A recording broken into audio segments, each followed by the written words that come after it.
देखो सेट का मतलब क्या होता है, सेट एक well defined collection of distinct objects को बोलते हैं। The object of the set are called elements और मेंबर्स। तो सेट के अंदर जो एलिमेंट जो ये होता है उसको बोलते हैं elements. Okay, sets are generally denoted by capital letter और उसके elements are denoted by small letter. If an element x belong to a set A, it is denoted by x belongs to A। तो simple शब्दों में ये है belongs to का sign. Okay, if x is not an element of A, it is going to be written like this, does not belongs to. तो ये basic सी बातें इसने बताई है सेट्स के बारे में। एक होता है ब्रेसेस फॉर्म, एक होता है डिस्क्रिप्टिव फॉर्म, एक होता है set builder form. Braces form क्या होता है, जब set is shown as a list of element with braces, ये देखो इसको बोलते हैं ब्रेसेस फॉर्म। डिस्क्रिप्टिव फॉर्म का मतलब होता है set can be presented in a statement. For example, A is a set of first 4 odd numbers. ये देखो फर्स्ट 4 ऑड नंबर, तो जब मैं सेट को डिस्क्राइब करके लिखूंगा तो उसको बोलते हैं डिस्क्रिप्टिव फॉर्म। ठीक है, okay. Then set builder form, तो सेट बिल्डर फॉर्म का मतलब होता है here set is written in an algebraic form in this format x such that x belongs to satisfy some property or some rules. The method of writing this form is called property form or rule form. ठीक है, तो तीन type के form होते हैं, braces form, descriptive form, set builder form. Okay भैया, इसके बाद देखो एक होता है बिलोंग्स टू। बिलोंग्स टू का मतलब होता है ये साइन होता है बिलोंग्स टू का। जैसे कि A belongs to A means that element A is one of the element of set A। ठीक है, तो अब यहां पर एक गलती कहां पर होती है, बच्चे सब सेट को बिलोंग्स टू का साइन लगा के लिख देते हैं। भाई सब सेट बिलोंग्स टू नहीं होता, तुमको बताना है कि ये एलिमेंट इस सेट के अंदर है, यानी सिंपल शब्दों में ये इस परिवार का हिस्सा है, तब आप बिलोंग्स टू का साइन यूज करोगे। तब आप बिलोंग्स टू का साइन, जैसे कि A belongs to set A, B belongs to set A, C belongs to set A, like this. तो सबसेट क्या होता है, subset set A is a subset of set B if all the elements of set A also exist in set B, it is denoted by A is a subset of B। ठीक है, A is a subset of B, तो ये subset का sign है, ये subset का sign है। तो सुनना मेरी बात को ध्यान से, आप कब बोलोगे कि A B का सबसेट है, जब A के सारे एलिमेंट्स B में भी मौजूद हैं। अच्छा, क्या मैं उल्टा बोल सकता हूं कि B के सारे एलिमेंट जब A में मौजूद हो तब हम बोल सकते हैं A is a subset of B। हाँ, पर भैया क्या सारे एलिमेंट होना जरूरी है? नहीं, इसमें भी दो टाइप होते हैं, एक होता है प्रॉपर सबसेट, एक होता है इम्प्रॉपर सबसेट। तो A is a proper subset of B जब A is a subset of B and A is not equal to B। ठीक है, आ रही बात समझ में, तब इसको बोलते हैं प्रॉपर सबसेट। और इम्प्रॉपर सबसेट तब बोलते हैं जब दो equal sets are improper subset of each other. अब सुनना मेरी बात को ध्यान से, सबसेट नाम में आंसर है कि जब मान लो B है हमारे पास 2 3 5 7 और A है हमारे पास 2 3 7, तो मेरे को फटाफट से बताओ सारे बच्चे चैट बॉक्स में, ये है B, ये है A, क्या A is a subset of B? फटाफट से बताओ, क्या A is a subset of B? यहां पर A is a subset of B here, yes yes. तो ये हुआ proper subset, A is a proper subset of B when A के जो एलिमेंट्स है वो B में भी मौजूद है। लेकिन क्या A और B यहां पर इक्वल है बच्चों? क्या A और B यहां पर इक्वल है? नहीं, तो ये हुआ प्रॉपर सबसेट। प्रॉपर सबसेट का मतलब होता है कि वो प्रॉपरली उससे छोटा है और उसके सारे एलिमेंट उसमें पेरेंट सेट में मौजूद है, तो उसको बोलते हैं प्रॉपर सबसेट। इम्प्रॉपर सबसेट उसको बोलते हैं जब A और B इक्वल हो जाएंगे। A और B अगर इक्वल हो गए तब फिर बोलेंगे A is a subset of B, at the same time B is also a subset of A और A is equal to B, तो वो इम्प्रॉपर सबसेट हुआ। क्यों? क्योंकि वो सबसेट हुआ ही नहीं ना, फिर तो वो तो दोनों इक्वल हो गए, तो इसलिए उसको इम्प्रॉपर सबसेट से डिनोट किया जाता है। हम लोग प्रॉपर सबसेट पढ़ते हैं जहां पर कुछ एलिमेंट्स उसके प्रेजेंट होते हैं, कुछ एलिमेंट्स 2 3 4 जितने भी। ठीक है, फिर आता है एक नल सेट। नल सेट का मतलब होता है एक ऐसा सेट जिसमें कुछ भी नहीं है, खाली सेट, नल सेट। ये देखो नल सेट का साइन जो है वो ये होता है, ये this is the sign of null set. और we can say null set को आप ऐसे भी लिख सकते हो, खाली ब्रेसेस। खाली ब्रेसेस को भी आप नल सेट को डिनोट करने के लिए यूज कर सकते हो। यूनिवर्सल सेट क्या होता है? The set which contain all the elements under consideration in a particular problem is called the universal set, generally denoted by S. तो सिंपल शब्दों में एक ऐसा सेट जो कि पूरे क्वेश्चन में जितने भी नंबर्स है सबको अपने अंदर कवर किया हुआ है, वो होता है यूनिवर्सल सेट। कॉम्प्लीमेंट्री सेट का मतलब क्या होता है? A complement set of set P is a set that contains all the elements contained in a universal set other than set P. It is denoted by P naught और PC. तो क्या होता है, सुनना मेरी बात को, कॉम्प्लीमेंट्री सेट। कॉम्प्लीमेंट्री सेट का मतलब होता है कि आपका यूनिवर्स है और आपका एक सेट है, तो उस सेट में जितने एलिमेंट्स है उसको छोड़ के जितने भी बचे हुए सेट्स है यूनिवर्स में, उसको बोलते हैं कॉम्प्लीमेंट। एग्जाम्पल भैया, एग्जाम्पल बताओ। जैसे मान लो यूनिवर्सल सेट है 1 2 3 4 और 5, this is your universal set denoted by S। और P एक सेट है जो है 1 4 और 5, तो तुमको पता है P नॉट क्या होगा? P नॉट या P कॉम्प्लीमेंट क्या होगा? P के अंदर जितने भी एलिमेंट्स हैं उसको छोड़ के यूनिवर्स में जो बचे हुए एलिमेंट्स हैं, ये रहा यूनिवर्स, उसको छोड़ के P के अंदर जो एलिमेंट्स है उसको छोड़ के जो यूनिवर्स में बचे हुए एलिमेंट्स है उसको बोलते हैं P नॉट। P नॉट मतलब जो P में प्रेजेंट नहीं है, जो P में प्रेजेंट नहीं है पर यूनिवर्स में है, उसको बोलते हैं P नॉट। तो 1 4 5 तो है, तो 1 नहीं आएगा, 4 नहीं आएगा, 5 नहीं आएगा, तो P नॉट का मतलब हो गया 2 और 3। बोलो आई बात समझ में? P नॉट का मतलब हो गया 2 और 3। ओके, नेक्स्ट है इक्विवेलेंट सेट। तो टू सेट्स A और B are equivalent set if number of elements in A is equal to number of elements in B। तो आप दो सेट को इक्विवेलेंट कब बोलोगे? जब इसमें जितने नंबर ऑफ एलिमेंट है उतने इसमें। जैसे मान लो इसमें 3 है तो इसमें भी 3, इसमें 8 है तो इसमें भी 8। सिंपल। इक्वल सेट्स क्या होता है? इक्वल सेट्स का मतलब होता है दो सेट A और B तब इक्वल कहलाएंगे जब they have same elements, every element of set A is an element of set B and also every element of set B is element of set A। Simple शब्दों में यहां पर number नहीं, यहां पर अगर इसके अंदर A B और C है तो यहां पर भी A B और C ही होना चाहिए, तब आप बोलोगे कि ये दोनों इक्वल सेट है। इक्विवेलेंट ने क्या बोला था? इक्विवेलेंट ने बोला कि मान लो यहां पर 1 2 और 3 है और यहां पर A B और C है, तो ये दोनों इक्विवेलेंट सेट है। तो उस सिचुएशन में ये दोनों इक्विवेलेंट सेट है। क्यों? क्योंकि number of elements in set A is equal to number of elements in set B, 3 और 3, तो ये इक्विवेलेंट सेट है। बट क्या ये इक्वल है? Answer is no. क्यों? क्योंकि इक्वल सेट बोलता है कि भाई एलिमेंट भी फोटोकॉपी सेम होने चाहिए, एकदम फोटोकॉपी सेम होने चाहिए एलिमेंट्स भी, तब जाके इक्वल सेट्स कहलाएगा। नेक्स्ट है तुम्हारा पावर सेट। तो collection of all possible subsets of a given set A is called power set. It is denoted bye PA। तो मेरे को सारे बच्चे बताओ 1 2 और 3 इसके कितने, ये सेट A है तो इसके कितने सबसेट बना सकते हो? बताओ, इसके कितने सबसेट बना सकते हो? एक होगा 1, एक होगा 2, एक होगा 3, एक होगा 1 2, एक होगा 2 3, एक होगा 1 3, एक होगा 1 2 3 और एक होगा नल सेट। बोलो हाँ, बोलो ना हाँ। 1 2 3 4 5 6 7 8, 8। तो इसको बोलते हैं पावर सेट ऑफ A। इसको बोलते हैं पावर सेट ऑफ A। जब इन सारे सबसेट का एक सेट बना दो, इन सारे सबसेट का एक सेट बना दो। ये देखो मैंने क्या किया, मैंने सारे सबसेट्स का एक सेट बना दिया, इसको बोलते हैं पावर सेट।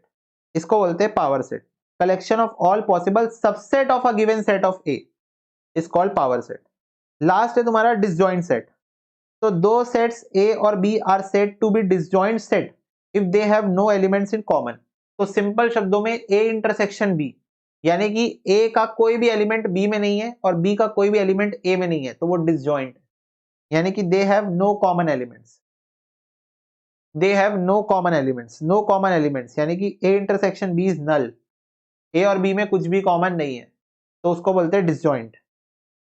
अब देखो एक फॉर्मूला होता है नंबर ऑफ सबसेट का। अगर आपसे क्वेश्चन पूछेगा कि एक सेट के अंदर 5, लेट से एक सेट के अंदर 5 एलिमेंट्स हैं, एक सेट के अंदर 5 एलिमेंट्स हैं, तो आपसे क्वेश्चन पूछेगा मुझे ये बताओ कितने नंबर ऑफ सबसेट बना सकते हो, कितने नंबर ऑफ सबसेट बना सकते हो? तो आप बोलोगे 2 की पावर n, तो यानी कि हमारे केस में 2 की पावर 5, इतने नंबर ऑफ सबसेट हम बना सकते हैं। अगर आपसे क्वेश्चन पूछेगा बताओ प्रॉपर सबसेट कितने बना सकते हो, तो एक माइनस कर देना, क्योंकि सारे बच्चों को पता है सिर्फ एक सेट तुम्हारा इम्प्रॉपर होता है, एक सबसेट तुम्हारा इम्प्रॉपर होता है। मेरे को क्या तुम लोग ये बता सकते हो कि यहां पर जो मैंने सबसेट बनाए इनमें से कौन सा इम्प्रॉपर सबसेट है? चलो चैट में बताओ। ये जो मैंने सबसेट्स बनाए हैं इसमें से कौन सा वाला इम्प्रॉपर सबसेट है बताओ? Very good, the set itself is an improper subset, यानी कि 1 2 3, यानी कि 1 2 3 इम्प्रॉपर है क्योंकि ये सबसेट तो हुआ ही नहीं, ये तो 1 2 3 इज इक्वल टू 1 2 3, तो this is not a subset. Subset मतलब उससे छोटा होना चाहिए यार, सबसेट मतलब या तो 1 ले लो, या तो 2 ले लो, या तो 3 ले लो, या तो 1 2 ले लो, 2 3 ले लो, 1 3 ले लो, नल ले लो, उससे छोटा होना चाहिए, तब तो सबसेट बोल पाएंगे। भाई सबसेट शब्द को जस्टिफाई करो, तब तो सबसेट बोल पाएंगे, तो that's why they are proper subsets. But ये एक बंदा जो 1 2 3 इज इक्वल टू 1 2 3 है, इम्प्रॉपर सबसेट है, तो इसीलिए हमेशा एक इम्प्रॉपर सबसेट होता है। तो अगर आपसे क्वेश्चन पूछेगा नंबर ऑफ प्रॉपर सबसेट बनाओ तो -1 कर देना इसी फॉर्मूले में। चलो इंटरसेक्शन की बात करते हैं, ए इंटरसेक्शन बी। तो intersection of set A and B is a set that contains common element between both of the sets. तो इंटरसेक्शन बी का मतलब क्या होता है कि ए और बी में क्या कॉमन है। ए यूनियन बी का मतलब क्या होता है, कुछ नहीं, ए में जितने एलिमेंट्स है, बी में जितने एलिमेंट्स है, सबको मिला दो। ए में जितने एलिमेंट्स है, बी में जितने एलिमेंट्स है, सबको मिला दो। सारे बच्चे बताओ मेरे को चैट बॉक्स में, अगर ए और बी में कुछ कॉमन एलिमेंट्स है तो क्या मैं उनको 2 बार लिखूंगा यूनियन बनाते टाइम? फटाफट से बताओ।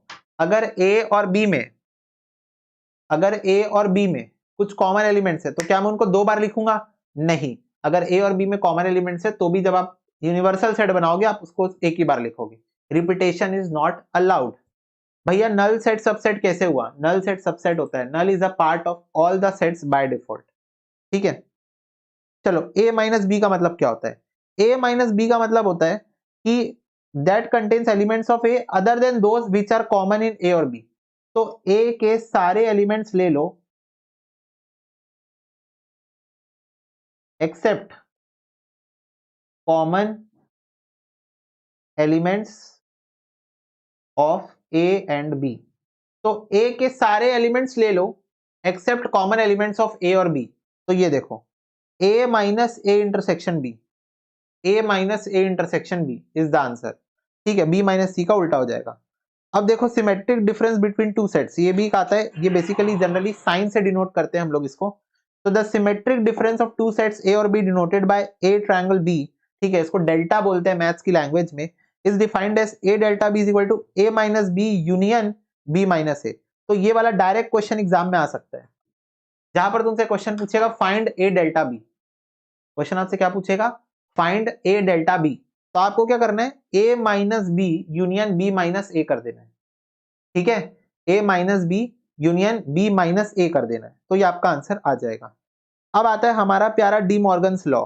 डी मॉर्गन्स लॉ क्या बोलता है कि अगर p यूनियन q का नॉट निकालना है तो वो p not intersection q not के बराबर होगा, और अगर आपको p इंटरसेक्शन q नॉट निकालना है तो वो p not union q not के बराबर होगा। ठीक है, तो बस उल्टा, अगर इधर यूनियन है इधर इंटरसेक्शन, इधर इंटरसेक्शन है तो उधर यूनियन। ये होता है डी मॉर्गन्स लॉ।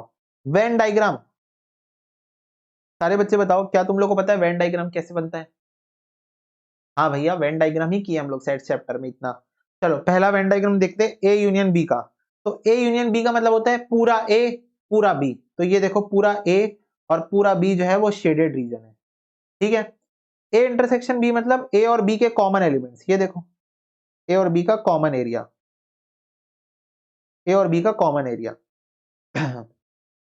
ए डेल्टा बी यानी कि A union B minus A intersection B. अब ये देखो एक सेकेंड, ए डेल्टा बी को इसने इसलिए ऐसा लिया है क्योंकि ए माइनस बी निकालोगे तो क्या आएगा, A minus A intersection B आएगा, यूनियन बी माइनस ए निकालोगे तो क्या आएगा, B minus A intersection B आएगा। ठीक है, यही आएगा ना, यही आएगा ना, इसका इसका दोनों का मतलब मैंने लिख दिया है यहाँ पर एक्सटेंडेड फॉर्म में। तो अब ये हो जाएगा ए माइनस ए इंटरसेक्शन बी। अब ए और बी के कॉमन एलिमेंट्स को हटा दोगे तो तुम लोग के पास कौन सा पोर्शन बचेगा, फटाफट से बताओ। अगर a minus A intersection B हटा दोगे तो सिर्फ यही वाला पोर्शन बचेगा, हाँ या नहीं, हाँ या नहीं बताओ।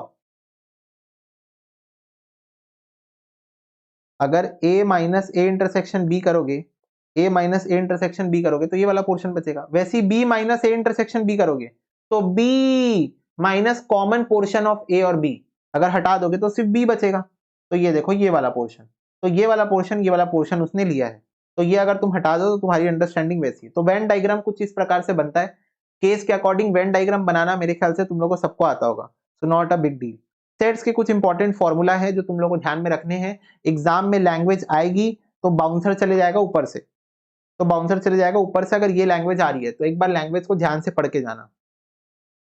A union B, number of elements in A union B का फॉर्मूला होता है number of elements in A plus number of elements in B minus number of elements in A intersection B.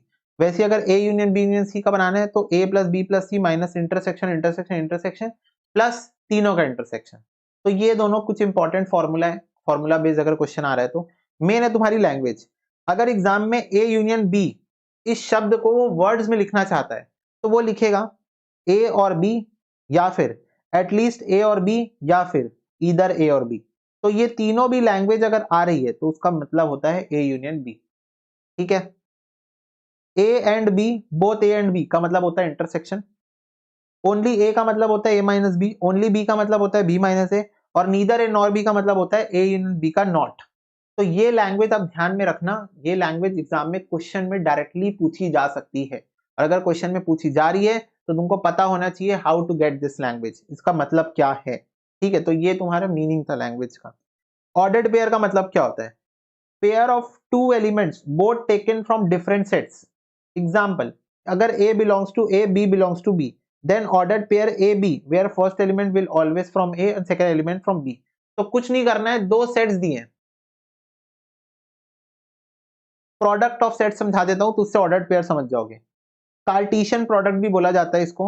A और B are two non-empty sets, then set of all the ordered pairs such as A belongs to A, B belongs to B is called product set. It is denoted by A into B, A B जहां पर A को belong करेगा और B B को belong करेगा। मतलब भैया मतलब ये देखो, A is a set of A, B और C, B is a set of 1, 2 and 3।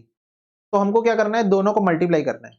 Product of sets, product of sets दोनों को मल्टीप्लाई करना है। तो ये बन जाएगा A1, A2, A3, B1, B2, B3, C1, C2, C3। ये कुछ इस प्रकार से बन जाएगा। तो तुमको क्या करना है, एक एलिमेंट लेना है, उसको बी में डालना है। ये देखो, ए को पहले इसके साथ, फिर इसके साथ, फिर इसके साथ, बी को पहले इसके साथ, फिर इसके साथ, फिर इसके साथ, सी को इसके साथ, इसके साथ, इसके साथ, पेयरिंग करना है। और पेयरिंग करके जो प्रोडक्ट बाहर निकलेगा इसी को बोलते हैं तुम्हारा कार्टेशियन प्रोडक्ट। क्या बोलते हैं? Cartesian product. और ऑर्डर्ड पेयर बोलते हैं A1 को। A1 is your ordered pair, A2 is your ordered pair, A3 is your ordered pair. ठीक है, और उसी ऑर्डर्ड पेयर्स को पूरा मिला लो तो प्रोडक्ट ऑफ सेट बनता है। लास्ट है कार्डिनल नंबर्स। तो कार्डिनल नंबर्स का मतलब होता है नंबर ऑफ एलिमेंट्स। तो number of distinct element contained in a finite set A is called cardinal number. For example, इसके अंदर ये जो 4 है तो कार्डिनल नंबर होगा 4। जितने एलिमेंट्स है उसको बोलते हैं कार्डिनल नंबर। तो how many elements are there in a set is known as cardinal number. Okay, तो number of elements in A into B is equal to number of element in A and number of element in B, that is cardinal number of product set is equal to product of cardinal number of each set। Simple शब्दों में मेरे को ये बताओ, इस set में कितने elements हैं? 3। इस सेट में कितने एलिमेंट है? 3। तो अगर मैं आपसे सिंपली ये पूछना चाहता हूं, मेरे को ये बताओ कि कितने ऑर्डर्ड पेयर बनाओगे ये दोनों को यूज करके। मैं तुमसे ये नहीं पूछ रहा हूं कि ऑर्डर्ड पेयर क्या आएगा, मैं तुमसे पूछ रहा हूं how many number of ordered pair you are going to make from this two sets. तो तुम क्या बोलोगे? तुम लोग बनाने बैठ जाओगे? नहीं, तुमको बनाने नहीं बैठना है, तुमको सिंपली 3 into 3 9। ये देखो 1 2 3 4 5 6 7 8 9। तो इस प्रकार से तुम लोग इसको निकाल सकते हो। तो क्या फॉर्मूला बना? Number of elements in A into B is equal to number of elements in A into number of elements in B। तो this is known as cardinal number. मतलब number of elements in any particular set को बोलते हैं cardinal number. चलो कुछ exercise के question कर ले, तुम्हारे बुक वाले क्वेश्चन है, अगर करे हुए हैं तो बताओ, स्किप कर देते हैं। ये तुम्हारे बुक वाले क्वेश्चन है सारे। बताओ, write the set containing all the days of the week beginning with S, beginning with S। बताओ, set containing all the days beginning with S। Skip कर सकते हैं, है ना, इजी तुम लोग का करा हुआ है। तो देखो, the number of subsets of the set 2 3 और 5 बोल रहा है 2 3 और 5 3 एलिमेंट है, तो नंबर ऑफ सबसेट कितने होंगे? बताओ, नंबर ऑफ सबसेट कितने होंगे? तो क्या हमको पता है 2 की power n is the formula for number of subsets. Yes भैया। तो कैन आई से 2 की power 3 is equal to 8, B answer है क्या बच्चों? बी आंसर है क्या? यस भैया, सिंपल। दूसरा बोल रहा है the number of subset for an set containing n elements 2 की पावर n। अब देखो पहले क्वेश्चन में फॉर्मूले को एप्लीकेशन पूछ लिया और दूसरे क्वेश्चन में फॉर्मूला ही पूछ लिया, इजी। बोल रहा है the null set is represented by, ये नो, ये नो, पाई यस। तो नल सेट को मैं किससे रिप्रेजेंट करता हूं? पाई से रिप्रेजेंट करता हूं। या एक और तरीका है, ऐसे खाली छोड़ दो, खाला बोल रहा था मैं, सॉरी, खाली छोड़ दो ब्रेसेस को, ठीक है। ओके भैया। फोर्थ देखो, a इज इक्वल टू 2 3 5 7 है, b इज इक्वल टू 4 6 8 10 है। तो बोल रहा है a इंटरसेक्शन b को आप क्या लिख सकते हो? a इंटरसेक्शन b को, तो a इंटरसेक्शन b का मतलब होता है बच्चों की a और b में क्या कॉमन एलिमेंट है ये बता दो। तो 2 3 5 7 एक भी कॉमन एलिमेंट नहीं है, तो भाई ये नल सेट है। एक भी कॉमन एलिमेंट नहीं मतलब एक ऐसा सेट बनेगा जो खाली है। A intersection B is equal to आएगा एक ऐसा सेट जो खाली है, तो this is a null set, तो ए हो जाएगा इसका आंसर। ठीक है, क्लियर हो गई बात? यस भैया। फिर फिफ्थ देखो, the set x such that, अच्छा सुनो मेरी बात, यहां पर ये जो तुमको डंडी दिख रही है ये देखो ये वाली, ये सच डेट ही है ना। तो सच डेट को लिखने के दो तरीके हैं, एक तो ये लिख लो और या फिर डंडी बना दो, बस। ठीक है, तो सच डेट को लिखने के दो तरीके हैं, या तो डबल डॉट लगा दो और या तो डंडी बना दो एक सीधी, दैट्स इट। तो ये सच डेट के दो तरीके हैं। बोल रहा है एक्स सच डेट कि वो 0 से बड़ा है और 5 से छोटा है, रिप्रेजेंट करो सेट व्हेन एक्स में be take integral value only. तो बताओ इनमें से कौन सा सेट है? 0 से बड़ा 5 से छोटा, यानी कि 1 2 3 4 क्या हो जाएगा? 1 2 3 4। ये चीज ध्यान में रखना, यहां पर इक्वल टू का बच्चों साइन नहीं लगा है। अगर इक्वल टू का साइन लग जाता तो आंसर ए हो जाता, अगर यहां पर इक्वल टू का भी साइन लग जाता तो आंसर क्या हो जाता? ए हो जाता, पर आंसर ए नहीं है, इस चीज को ध्यान में रखना। ओके भैया। क्वेश्चन नंबर 6 देखो, बोल रहा है the set 0 2 4 6 8 can be written as. तो देखो तुम लोगों को ना रोस्टर फॉर्म में दिया हुआ है क्वेश्चन, बोल रहा है सेट बिल्डर फॉर्म में आंसर बताओ। तो तुम लोग बताओ, 5 तक गिन रहा हूं, 1 2 3 4 5। चलो वेरी वेरी गुड, बच्चे बता दिया आंसर। भैया सी है आंसर। सी कैसे answer? X such that it is a 2x, तो बोल रहा है 2x है और यहां पर जो x की वैल्यू है वो 0 से लेकर 5 के बीच में है, लेस देन इक्वल टू लगा हुआ है ना। ठीक है, 0 से लेकर 5 के बीच में है, तो यहाँ x की जगह जब मैं 0 डालूंगा तो ये हो जाएगा 0, x की जगह 1 डालूंगा तो ये हो जाएगा 2, x की जगह 2 डालूंगा ये हो जाएगा 4, x की जगह 3 डालूंगा ये हो जाएगा 6, 4 डालूंगा ये हो जाएगा 8 और 5 डालूंगा ये हो जाएगा 10। तो ये आ जाएगा मेरा 0 2 4 6 8 10। क्लियर होती है बात? यहां पर ए आंसर क्यों नहीं होगा? ए आंसर इसलिए नहीं होगा, यहां इक्वल टू का साइन नहीं लगा है, तो 0 और 5 इंक्लूडेड नहीं है। पर यहां सी में 0 और 5 इंक्लूडेड है और मेरे को 0 और 5 चाहिए है, क्योंकि यहां पर 0 भी है और 10 भी है, तो मेरे को दोनों चाहिए। हो गई क्या बात क्लियर?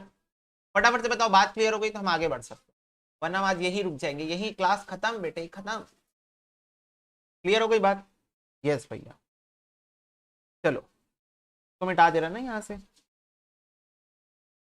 देखो 7th नंबर क्वेश्चन देखो, कार्डिनल नंबर बताओ पी इंटरसेक्शन क्यू का। यहां पर देखो लिखा हुआ है यूजिंग क्वेश्चन नंबर 7 to 10, मतलब क्वेश्चन नंबर 7 से लेकर 10 तक मेरे को आंसर करना है इस डेटा का यूज करके। अब डेटा क्या दिया हुआ है देखना जरा, पी दिया हुआ है, एक क्यू एक सेट दिया हुआ है और मेरे को एक यूनिवर्सल सेट भी एस दिया हुआ है, ये देखो। तो मेरे को 3 सेट दिए हैं, पी क्यू और यूनिवर्सल सेट। क्वेश्चन नंबर 7 पूछ रहा है कार्डिनल नंबर बताओ पी इंटरसेक्शन क्यू का। तो पहले तो पी इंटरसेक्शन क्यू निकाल लो भाई साहब। तो देखो कॉमन एलिमेंट ढूंढते हैं, 1 3 और बस 2 ही है ना। यस भैया, तो बी आंसर हो जाएगा, 7th का आंसर बी। 7th का आंसर बच्चों क्या हो जाएगा? बी हो जाएगा। देखो बोला था पी इंटरसेक्शन क्यू के कार्डिनल नंबर बता दो, हमने बता दिए। क्लियर? यस। सेकेंड क्वेश्चन देखो, कार्डिनल नंबर बताओ पी यूनियन क्यू का। तो ठीक है लिख लेते हैं यहाँ पर, पी यूनियन क्यू। 1 आ जाएगा, 2 आ जाएगा, 3 आ जाएगा, 5 आ जाएगा, 6 आ जाएगा, 7 आ जाएगा, 10 आ जाएगा और 15 आ जाएगा। चलो कार्डिनल नंबर बताओ कितने हो गए? फटाफट से बताओ कार्डिनल नंबर कितने हो गए? 8 हो गए। ठीक है बच्चों, यस भैया।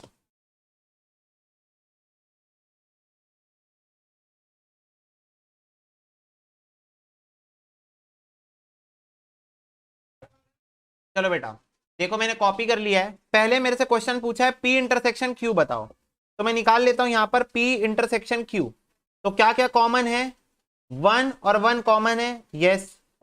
3 और 3 कॉमन है, यस। इसके अलावा 2 भी कॉमन नहीं है, 5 भी कॉमन नहीं है, 7 भी कॉमन नहीं है, इधर 6 10 15 कुछ भी कॉमन नहीं है। तो बेसिकली सिर्फ कितने ही एलिमेंट्स कॉमन है? 2 ही एलिमेंट कॉमन है। फिर क्वेश्चन बोला पी यूनियन क्यू बताओ, तो 1 आ गया, ओके, एक ही बार लिखना है। 2 आ गया, ये भी आ गया। 3 आ गया, यस। 5 आ गया, यस। 6 आ गया, यस। 7 10 और 15। तो ये मैंने पी यूनियन क्यू निकाल दिया। ठीक है, तो क्वेश्चन मेरे से पूछा था कार्डिनल नंबर बताओ, यानी नंबर ऑफ एलिमेंट्स बताओ इन पी इंटरसेक्शन क्यू, तो ये है 2। और number of elements in P union Q बताने बोला था, ये है 8। तो 2 नंबर आए हैं और 8 नंबर आए हैं, तो आंसर कितना हो जाएगा? 2 और 8 हो जाएगा। नेक्स्ट देखो 9th number question, number of element in P not. क्या है ये? पी नॉट है, देखो ध्यान से। तो नंबर ऑफ एलिमेंट बताओ इन पी नॉट। तो यहां देखो यूनिवर्सल सेट को देखो ध्यान से।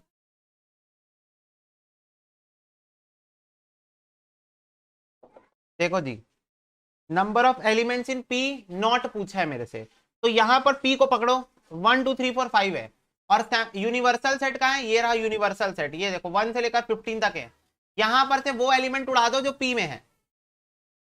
1 चला गया, 2 चला गया, 3 चला गया, 5 चला गया, 7 चला गया। कितने एलिमेंट्स बच गए ये बता दो। देखो यहां पर हम लोग काउंट करते हैं ना, 1 2 3 4 5 6 7 8 9 10। तो भाई साहब 10 बच गए। पी नॉट बोला था, मतलब यूनिवर्सल सेट में पी को छोड़ के और कितने एलिमेंट है? तो 10 एलिमेंट और है यूनिवर्सल सेट में। तो यहां पर आंसर क्या हो जाएगा? ए। 10th का आंसर देखो बच्चों, 10th में बोल रहे हैं number of elements in Q not. अब ये तुम लोग बताओगे, देखो यहाँ क्वेश्चन को, और number of elements in Q not बताओ। लो, वैसे तो इजी है। Number of elements in Q not,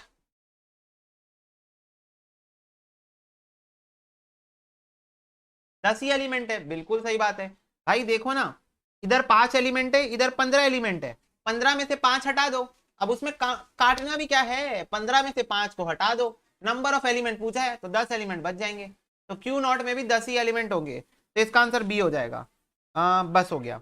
अब फिर अलग क्वेश्चन आ रहे हैं ना। 11th नंबर क्वेश्चन देखो, बोल रहा है the set of cubes of the natural number is.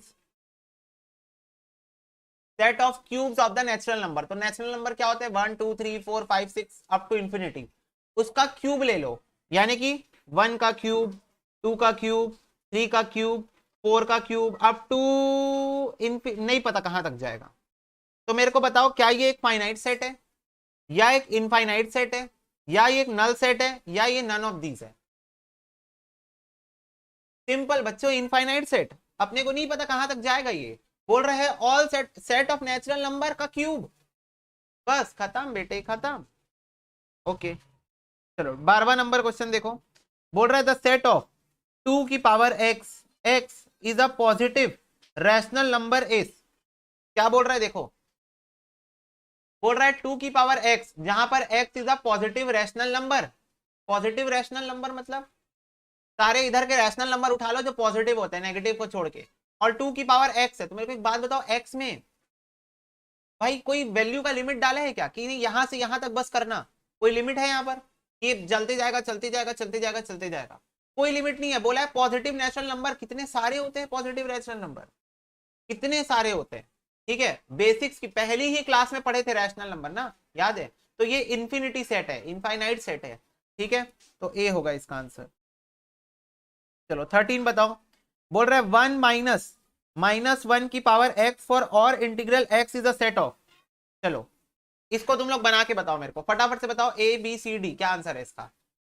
15 second, मन में काउंट करूंगा मैं, 15 सेकेंड।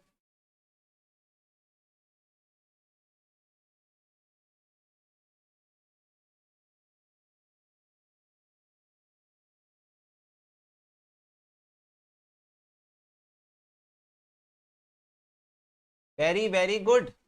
बच्चे बता दिए भैया सी आंसर है। कैसे? 1 - 1 एक्स। बेसिकली ये क्वेश्चन है। अब यहाँ एक काम करता हूं मैं ना, कुछ एक्स की जगह डाल के देखता हूँ, 1 डालता हूँ एक्स की जगह 1। तो 1 - -1 तो ये क्या हो जाएगा? 1 माइनस, अब मेरे को एक बता दो, -1 की पावर में 1 है तो आंसर तो -1 ही हो जाएगा। तो ये 1 + 1 2 नहीं हो जाएगा? बिल्कुल हो जाएगा। ठीक है, फिर अब 2 डालता हूं यहाँ पर, 2 डाल दिया यहाँ पर। तो ये हो जाएगा 1 - 1। क्यों? क्योंकि यहां पर -1 की पावर में 2 है, तो -1 इंटू -1 1 बाहर आ जाएगा, तो यहां हो जाएगा 1 - 1 हो जाएगा। तो 1 - 1 होता है 0। अब 3 डालूंगा, 3। तो ये क्या हो जाएगा? 1 + 1 हो जाएगा। क्यों +1 हो जाएगा? क्योंकि -1 की पावर 3 होता है -1, और -1 जब इधर आके माइनस से वो होगा तो माइनस माइनस प्लस होके फिर से 1 + 1 हो जाएगा, तो ये फिर से आ जाएगा 2। फिर अब 4 डाल के देखते हैं। भैया इतना मजेदार, बिल्कुल एकदम मजेदार। तो अब -1 की पावर में 4 है बच्चों, -1 इंटू -1 इंटू -1 इंटू -1, 4 बार -1 को मल्टीप्लाई करोगे +1 होता है, तो ये हो जाएगा 1 - 1 हो जाएगा, तो ये 0। तो मेरे को एक बात बताओ, क्या ये बार बार 2 0 ही आएगा? कुछ भी डाल लो, फटाफट से बताओ, तुम ही लोग बताओ, मैं कुछ नहीं बोलूंगा। तुम कोई भी इंटीग्रल वैल्यू डाल लो, क्या ये बार बार 2 0 2 0 2 0 ही आने वाला है और इसकी साइकिल घूम फिर के वहीं अटक जाएगी? यस, इसी को बोलते हैं लौट के बुद्धू घर को आए। बार बार ये 2 0 को आए तो 2 0 को आए, तो सी हो जाएगा बच्चों इसका आंसर। क्लियर हो रही है बात? यस भैया। चलो 14th नंबर क्वेश्चन देखो बच्चों। बोल रहा है ई is a set of positive even number. Positive even number मतलब 2 4 6। ठीक है, पॉजिटिव इवन नंबर अपने दिमाग में रखना। O is a set of positive odd number. Okay, 3 5 7 9। Getting my point? Yes. Then E union O क्या होगा? E union O क्या होगा? All positive even number, all positive odd number। तो positive even और ऑड को मिला दूं तो क्या नेचुरल नंबर नहीं बन जाएगा? सारे इवन नंबर को मिला दूं, सारे ऑड नंबर को मिला दूं, तो क्या ये नेचुरल नंबर नहीं बन गया? फटाफट से बताओ। बेटा रैशनल नहीं होगा बेटा, बेटा बोल के रखा है even number odd number, even number बोल के रखा है, ऑड नंबर बोल के रखा है, तो एकदम डेडिकेटेड स्टिक रहो इस पॉइंट में। इवन नंबर मतलब जो 2 से डिवाइड होंगे, ऑड नंबर जो 2 से डिवाइड नहीं होंगे, बस इतनी ही डेफिनेशन अपने दिमाग में हमको रखनी है। तो बात ये उठती है, सारे इवन नंबर भी आ गए, ऑड नंबर भी रेस में आ गए, और पॉजिटिव वाले आए मतलब राइट हैंड साइड वाले आए। अब यहाँ 0 नहीं है, 0 नहीं है तो होल नंबर नहीं है ये, तो ये क्या है? नेचुरल नंबर है। क्लियर हो गई बात? क्लियर हो गई बात? होल नंबर नहीं होगा क्योंकि यहाँ 0 नहीं है, रैशनल नंबर नहीं होगा क्योंकि यहाँ पॉइंट वाले नंबर कंसिडर नहीं किया गया। ठीक है, यस। चलो 15 नंबर क्वेश्चन देखो। बोल रहा है R is the set of positive rational number, E is the set of real number, then इनमें से कौन सा सत्य वचन है बताओ? इनमें से कौन सा सत्य वचन है बताओ? क्या आर सबसेट है ई का, या आर प्रॉपर सबसेट है ई का, या ई सबसेट है आर का प्रॉपर सबसेट, या नन ऑफ दीज है? Very very good. R subset है ई का, वो भी प्रॉपर सबसेट है। क्यों? मेरे को एक बात बताओ, याद है पहली क्लास, पहली पहली क्लास बच्चों, तुमको अगर याद बच्चों, या कुछ भी रिमिक्स बनाओगे आप, मतलब कुछ भी। ये देखो, याद है? मेरे को एक बात बताओ, रैशनल नंबर रियल नंबर पापा है, रैशनल नंबर बेटा है? फटाफट से बताओ। Real number papa, rational number बेटा। अब देखो यहां पर 15 number question. R is the set of positive rational number और E is real number, real number rational number, real number rational number. तो if you remember, R is the proper subset of E होगा। क्यों? क्योंकि real number इतना सारा होता है, rational number इतना होता है। ये देखो, याद आया? रियल नंबर इतना सारा होता है, रैशनल नंबर उससे छोटू है, इक्वल नहीं है। क्लियर हो गई बात? इक्वल नहीं है। बोलो बात क्लियर होती तो बोलो हाँ। क्या आप क्लियर है आपको? ए नहीं होगा ना बेटा, आंसर बी होगा ना? यस। चलो बच्चों आगे बढ़ो। तुम लोग सोच रहे होगे 15 क्वेश्चन खत्म हो गए भैया, बताओ 15 मिनट में 15 क्वेश्चन, दिस स्पीड है ना। जनरली क्योंकि मैं कराता हूं तो एक क्वेश्चन में 5 मिनट ले ही लेता हूं। If n is the set of natural number and i is the set of positive integer then, चलो बताओ, जिंदगी तुमको मौका दे रही है।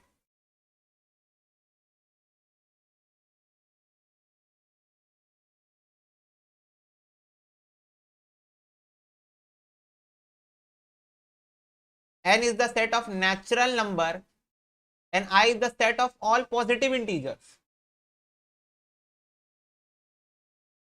चलो मेरे को एक बात बताओ, n is the set of natural number, natural number क्या होता है? 1 2 3 4 dot dot dot dot up to infinity.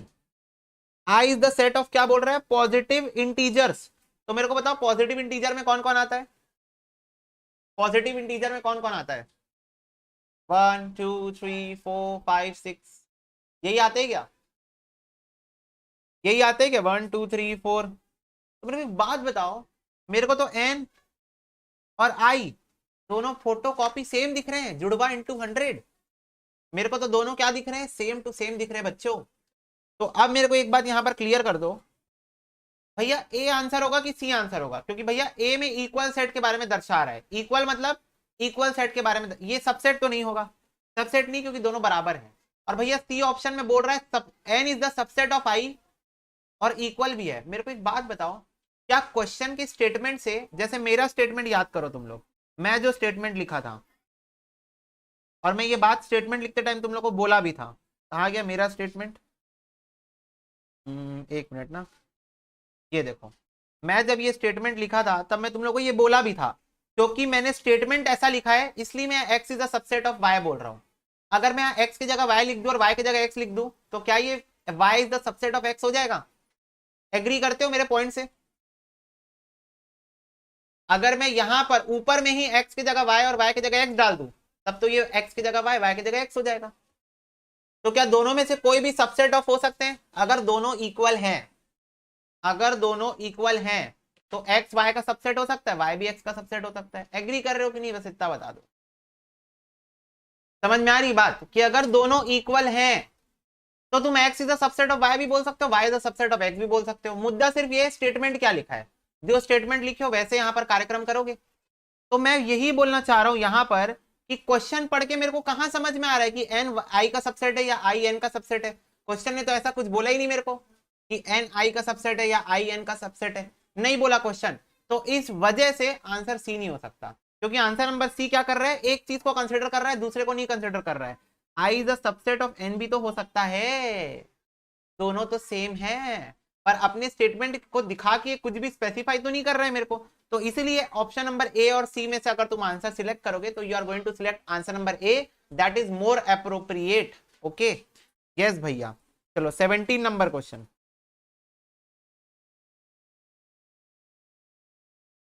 17 number question, 17 number question again तुम लोग बताओगे।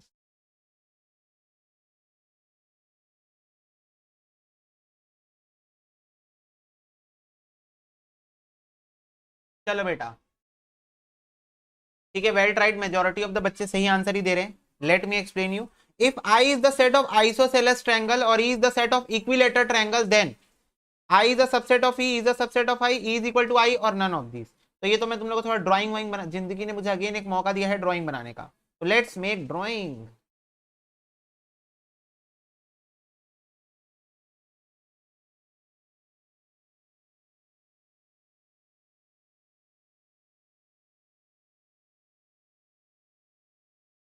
ये क्या हो रहा है आज मेरे साथ?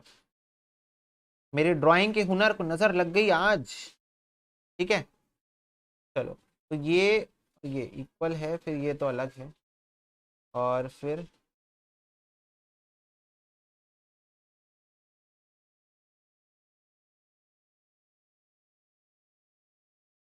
चलो ये डायग्राम देखो, इसको देख के तुमको एक बात समझ में आ रही है। क्या समझ में आ रही है? ये आइसोसेलेस ट्रायंगल है। What do you mean by isosceles triangle? At least two side is going to be equal, that's it. Isosceles triangle का मतलब ये होता है तीन साइड होते हैं ट्रायंगल में, जिसमें से एटलीस्ट दो साइड तो इक्वल होने ही चाहिए। तो यहाँ तुम लोग को दिख रहा है दो साइड मैंने इक्वल बनाए हैं, एक का साइड अलग है, कुछ भी मान लो, इसको 5 5 मान लो, इसको 4 मान लो, ठीक है, कुछ भी सेम भी दिख रहा होगा तो भी एज्यूम कर लो, अपनी दृष्टि थोड़ी सी चेंज कर लो। तो ये दोनों सेम है, बाकी ये तो अलग है। इक्विलेटरल ट्रायंगल क्या होता है, तीनों साइड सेम, 5 5 5 मान लो तीनों को, ये इक्विलेटरल है। तो पहले तो ट्रायंगल का मतलब समझ लो। फिर क्वेश्चन क्या बोल रहा है, I is the set of isosceles triangle. तो एक आई सेट है और वो सेट है आइसोसेलेस ट्रायंगल का, ठीक है। और E is the set of equilateral triangle, E set है वो इक्विलेटरल ट्रायंगल का सेट है, ठीक है।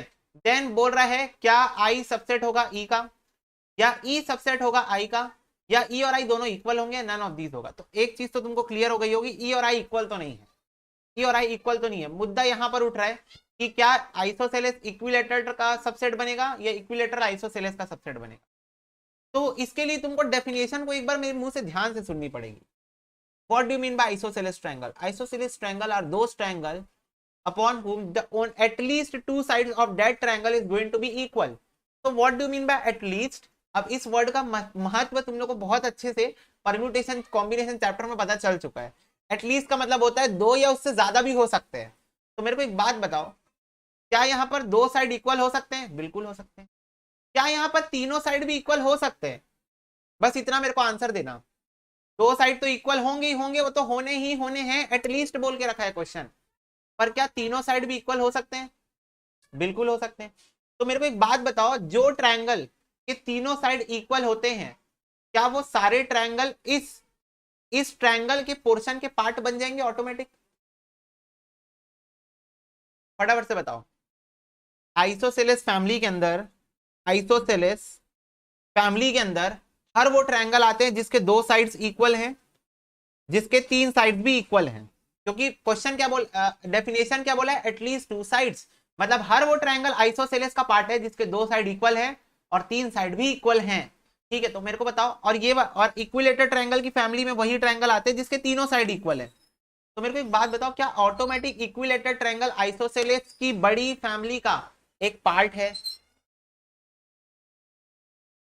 फटाफट से बताओ।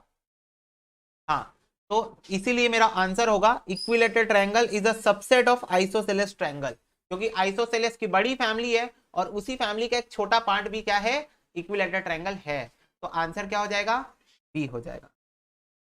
क्लियर हो गई क्या बात? यस बच्चों, हाँ भैया।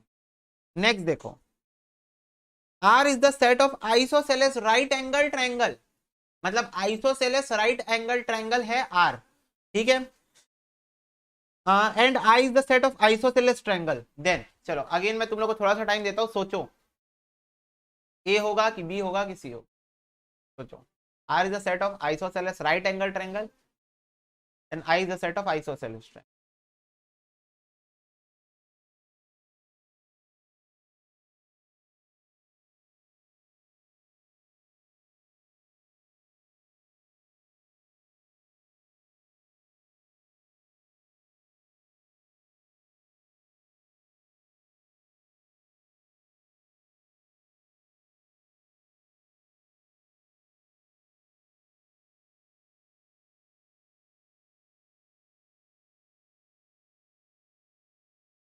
चलो अब let me explain you. R is a set of isosceles right angle triangle,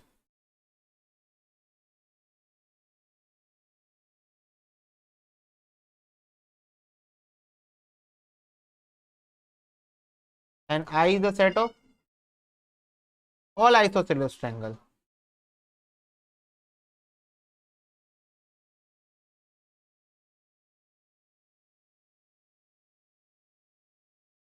okay, अब मेरे को एक बात बताओ, चलो फिर से आते हैं हम लोग आइसोसेलेस ट्रायंगल्स की डेफिनेशन पे। Again we are going to come back to isosceles triangles definition.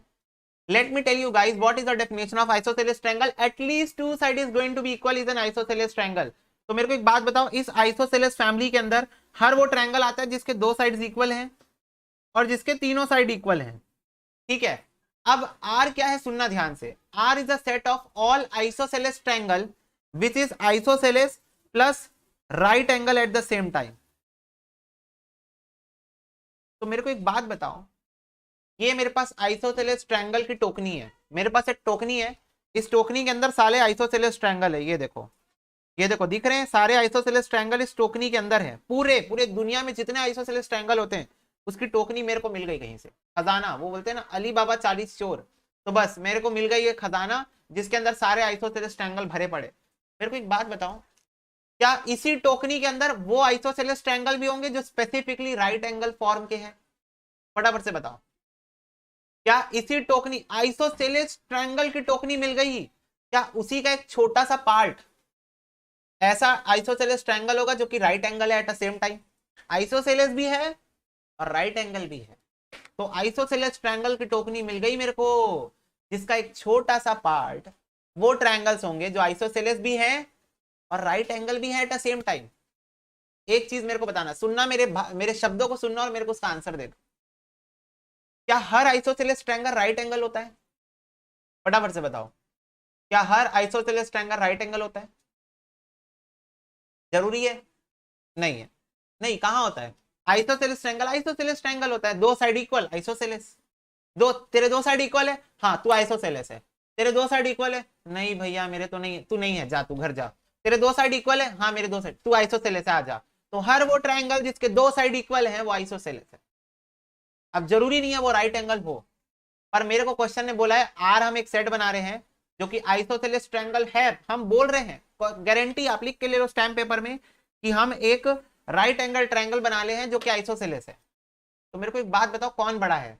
Isosceles बड़ा है या आइसोसेलेस ट्रायंगल जो राइट एंगल के होते हैं वो बड़े हैं? कौन सा सेट बड़ा है?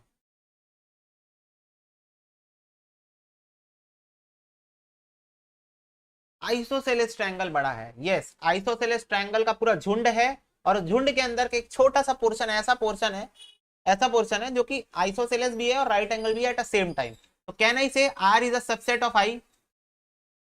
Can I say R is a subset of I? देखो इसको गहराई से सोचना पड़ेगा तुम लोगों को, पहली बार सॉल्व करोगे तो ऑफकोर्स तुम लोगों को थोड़ा गहराई में जाना पड़ेगा, सोचना पड़ेगा कि देखो आर जो है सेट था आइसोसेलेस ट्रायंगल और right angle at the same time, ठीक है, और I is a set of isosceles. एक चीज है तुम लोग हमेशा याद रखना अपनी जिंदगी में, एक हमेशा याद रखना एक चीज, जितना ज्यादा रेस्ट्रिक्शन लगाते जाओगे उतना सैंपल स्पेस कम होते जाता है, और ये चीज एविडेंट भी है परम्यूटेशन कॉम्बिनेशन से। याद है तुम लोगों को, मैं बोलता था कि तुम लोग मेरे नाम हार्दिक को यूज करके तुम लोग विद मीनिंग और विदाउट मीनिंग, जैसे तुम लोगों को याद होगा, अगर हार्दिक को यूज करके, चलो तुम लोग मेरे को बताओ कितने वर्ड्स बना सकते हो विद और विदाउट मीनिंग? फटाफट से बताओ, कितने वर्ड्स बना सकते हो विद और without meaning using the word हार्दिक?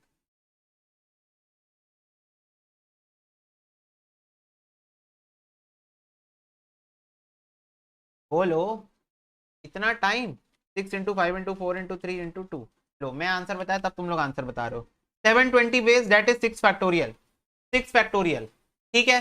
अब मेरे को एक बात बताओ, मैं इस पे रेस्ट्रिक्शन लगा रहा हूँ, क्या रेस्ट्रिक्शन लगा रहा हूँ कि h is going to be in first place और k is going to be in last place. मैं रेस्ट्रिक्शन लगा दिया, क्या रेस्ट्रिक्शन लगा दिया कि h पहले प्लेस में रहेगा और k आखिरी प्लेस में रहेगा। तो अब कितने वर्ड्स बना सकते हो? 4 फैक्टोरियल, 24 वेज, 4 फैक्टोरियल, राइट। तो मेरे को एक बात बताओ, ये चीज एविडेंट है क्या कि जितने ज्यादा रेस्ट्रिक्शन अपन लगाते हैं उतना ज्यादा सैंपल साइज छोटा होते जाता है? क्या ये एविडेंट है? पहले से परम्यूटेशन कॉम्बिनेशन चैप्टर से, जितनी रेस्ट्रिक्शन लगती सैंपल साइज उतना छोटा होते जाता है। तो वैसे यहां पर भी है कि जब मैं बोला आइसोसेलेस ट्रायंगल, मेरे पास सारे आइसोसेलेस ट्रायंगल की एक टोकनी आ गई, बड़ी सैंपल साइज आ गया, सैंपल साइज। फिर मैंने रेस्ट्रिक्शन लगा दिया, सिर्फ वही आइसोसेलेस ट्रायंगल निकाल के दो जो कि राइट एंगल है, 90 डिग्री है, सिर्फ वही निकाल के दो। तो मेरे को एक बात बताओ, ये छोटा होगा कि वो छोटा होगा? इससे भी लॉजिक लगा लो, सिर्फ आइसोसेलेस बोलूंगा तो छोटा होगा, या बोलूंगा आइसोसेलेस ट्रायंगल निकाल के दो जो राइट एंगल होने चाहिए? दो रेस्ट्रिक्शन है, आइसोसेलेस भी होने चाहिए, राइट एंगल भी होने चाहिए, तो ये छोटा होगा कि वो छोटा होगा?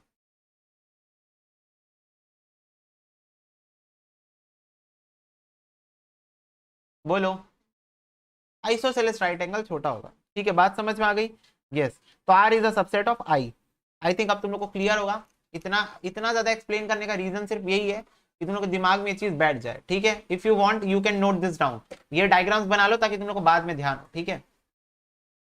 चलो बेटा जी, मैं एक बार और कंक्लूड कर देता हूं, आइसोसेलेस ट्रायंगल वो ट्रायंगल होता है जिसके एटलीस्ट दो साइड इक्वल होते हैं।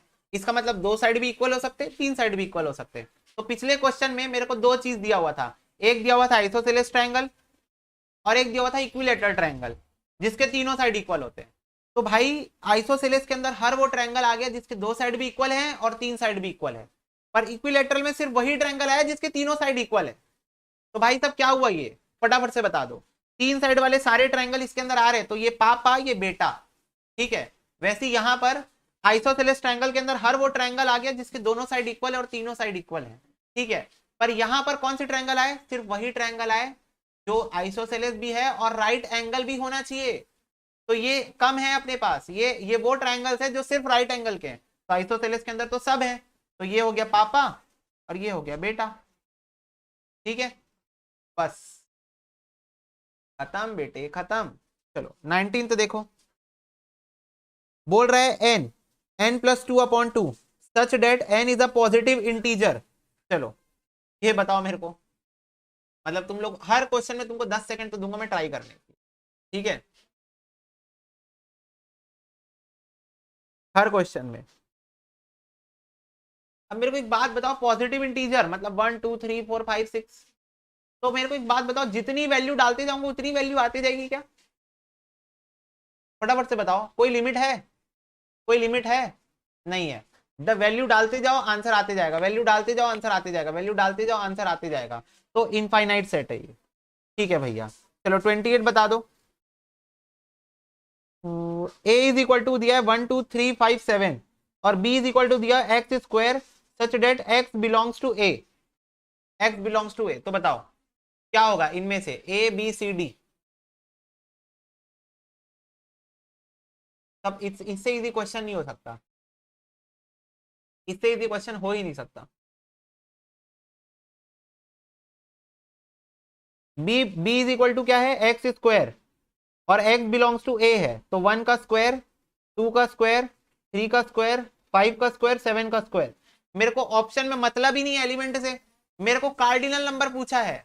तो number of elements in b is equal to number of elements in a, गलत। क्यों? स्मॉल b लिखा हुआ है यहाँ पर, देख लो स्मॉल b लिखा हुआ है। Number of elements in b greater than number of element, नहीं, दोनों में 5 एलिमेंट है। Number of elements in a is equal to number of elements in b। सही आंसर हो गया। इसके अंदर भी 5 एलिमेंट है, इसके अंदर भी 5 एलिमेंट है। कार्डिनल नंबर का क्वेश्चन था बच्चों। ओके भैया, ठीक है, आ गई बात समझ में? यस। ए यूनियन ए क्या होता है ये बताओ। ए के सारे एलिमेंट को ए के सारे एलिमेंट के साथ मिला दोगे तो क्या मिलेगा तुम लोगों को? क्या तुमको ए ही मिल जाएगा वापस? जैसे ये ऊपर वाला एग्जांपल ले लो, ए यूनियन ए क्या होगा, वही तो होगा ना भाई, सेम ही तो आ जाएगा ना। हाँ भैया, ए इंटरसेक्शन ए बताओ, ये फिर से ए आ जाएगा, ए इंटरसेक्शन ए ही हो जाएगा ना। लड्डू बेटा लड्डू। 23 बताओ, A union B complement is equal to. चलो तुम लोगों से वो डी मॉर्गन्स लॉ पूछ रहा है, डी मॉर्गन्स लॉ पूछ रहा है, formula C answer.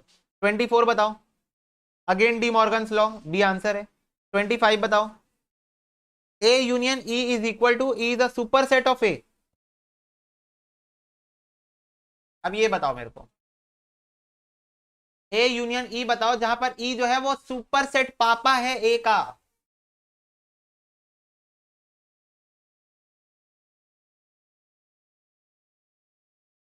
Very very good, B answer है, बी आंसर है। ई सुपर सेट है और ए सबसेट है, तो ए और ई को मिलाओगे तो ई ही आ जाएगा ना, यूनियन बोला है, ए और ई को मिलाओगे तो क्या आ जाएगा वही।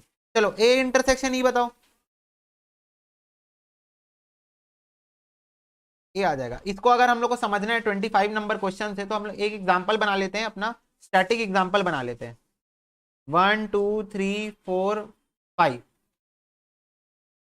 1 2 और 3।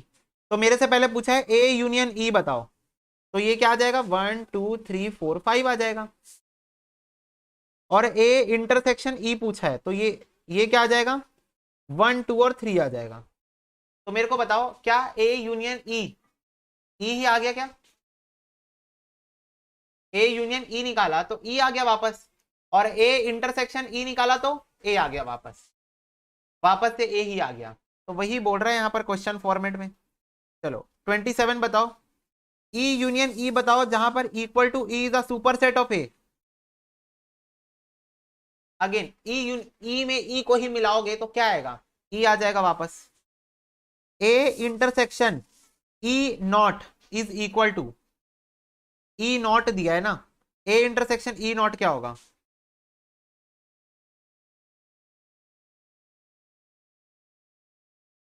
ए इंटरसेक्शन ई नॉट। चलो मेरे को एक बात बताओ, ई नॉट निकालना पॉसिबल है, ये क्वेश्चन है मेरा, ये क्वेश्चन है मेरा, क्या ई नॉट निकालना पॉसिबल है?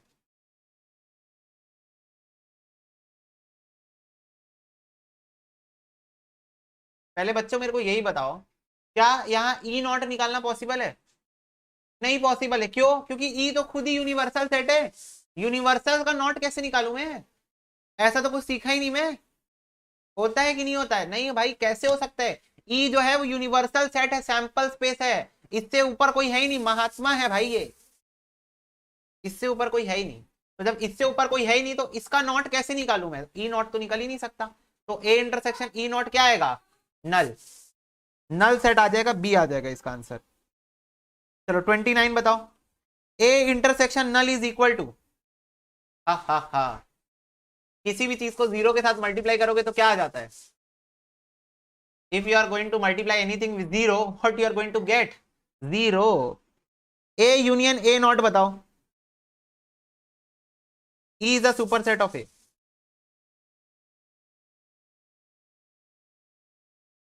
ये क्वेश्चन है मेरा, बोला है ए यूनियन ए नॉट, तो पहले ए नॉट निकाल लेता हूं। ए नॉट बताओ, फटाफट से ए नॉट बताओ।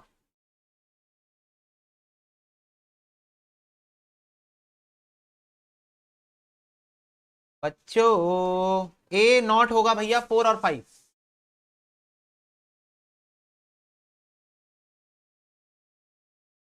ठीक है, yes. A union A not क्या आ जाएगा?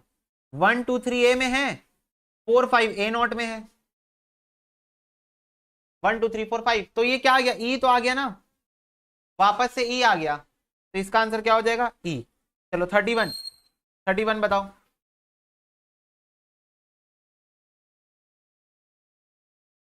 If E is equal to ये दिया हुआ है तो सबसेट ऑफ ई बताओ।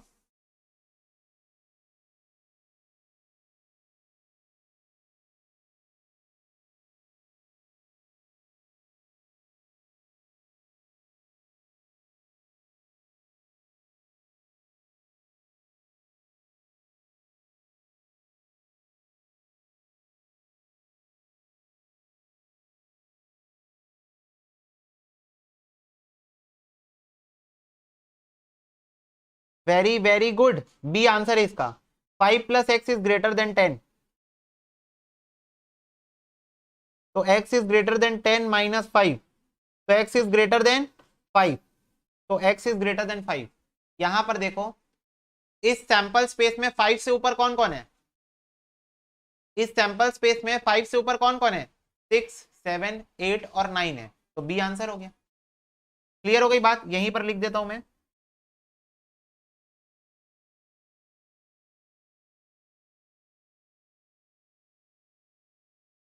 Clear everyone?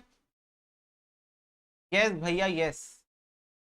चलो लास्ट क्वेश्चन है सेट्स की एक्सरसाइज का, देखो बोल रहा है if A delta B is equal to A minus B union B minus A and A is equal to this, B is equal to this, then A delta B is क्या होगा? A delta B क्या होगा? तो A minus B करो, B minus A करो और उसका union निकालो। पहले ए माइनस बी निकालो, फिर बी माइनस ए निकालो, फिर उसका यूनियन निकालो।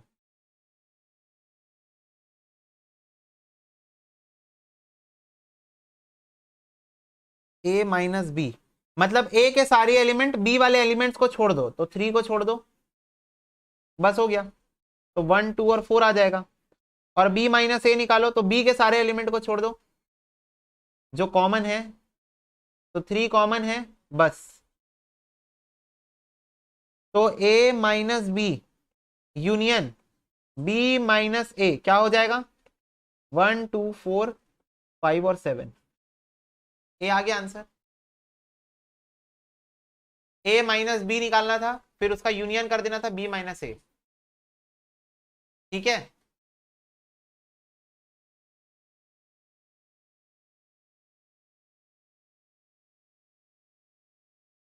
ओके बच्चों, यस भैया। चलो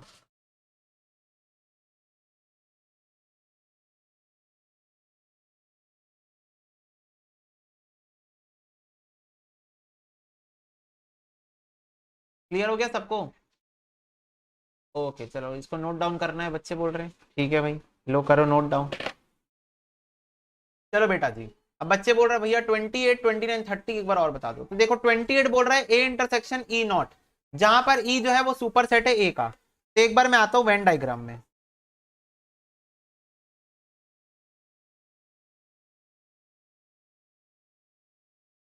तो ये देखो, ये ई है, ये ए है, ठीक है। ऐसा क्वेश्चन नहीं बोला है ना कि ई जो है वो सुपर सेट है ए का। अब क्वेश्चन क्या बोल रहा है, सुनना ध्यान से। ए इंटरसेक्शन ई नॉट पूछा है मेरे से, तो इसका मतलब मेरे को ए को पूरा लेना पड़ेगा। ओके, तो ए को मैं हाईलाइट कर देता हूं यहां पर। तो मैंने ए को पूरा ले लिया। इंटरसेक्शन कराना है ई नॉट के साथ, तो ई नॉट मतलब ई को छोड़ के सब कुछ। तो ई को छोड़ के मतलब ई के बाहर जाना पड़ेगा।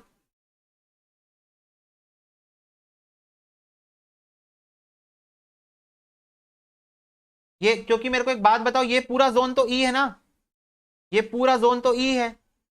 हाँ भैया, ई के अंदर ही एक पोर्शन ए है और ये पूरा जोन तो ई है।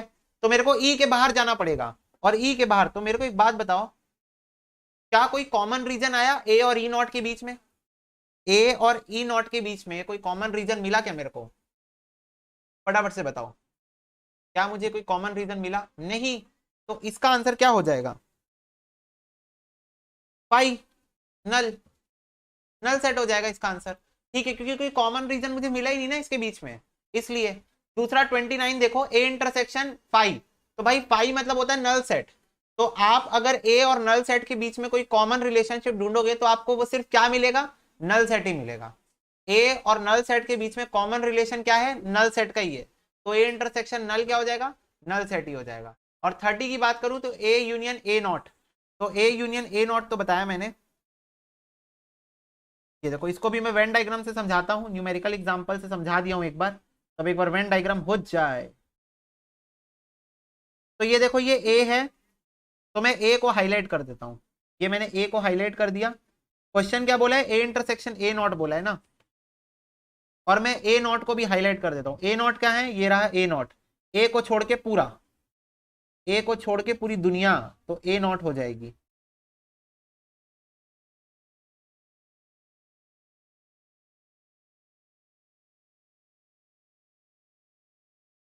ये देखो, ठीक है। तो अब मेरे को एक बात बताओ, क्वेश्चन बोला है ए इंटरसेक्शन बोला है, यूनियन बोला है, क्या बोला है? 30 में यूनियन बोला है। सॉरी सॉरी बच्चों, ए यूनियन ए नॉट। मेरे को फटाफट से बताओ, ए यूनियन ए नॉट मतलब ए और ए नॉट को मिला दो। तो फटाफट से बताओ, ए और ए नॉट को मिलाने से मेरे को कितना कॉमन रीजन मिल गया? क्या ये पूरा ही कॉमन रीजन आ गया? ए और ए नॉट को मिलाने से पूरा आ गया कि नहीं आ गया? हाँ, और ये पूरा क्या है? ये पूरा ई है। ये पूरा क्या है? ई है। तो आंसर क्या हो गया इसका? ई हो गया इसका आंसर। बोलो, अब क्लियर हो गई बात वेन डायग्राम से? वेन डायग्राम से क्लियर हो गई आपको बात पूरा? 28, 29, 30 बच्चों।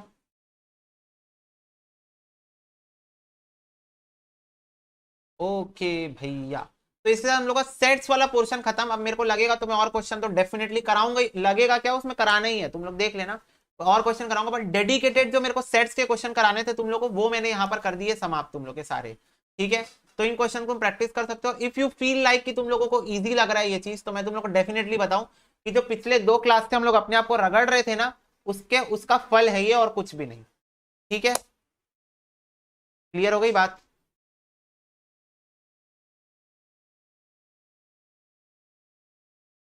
ओके, तो चलो आज की क्लास में हम लोग यहीं पर समाप्त करते हैं। ठीक है, God bless you, take care and bye bye.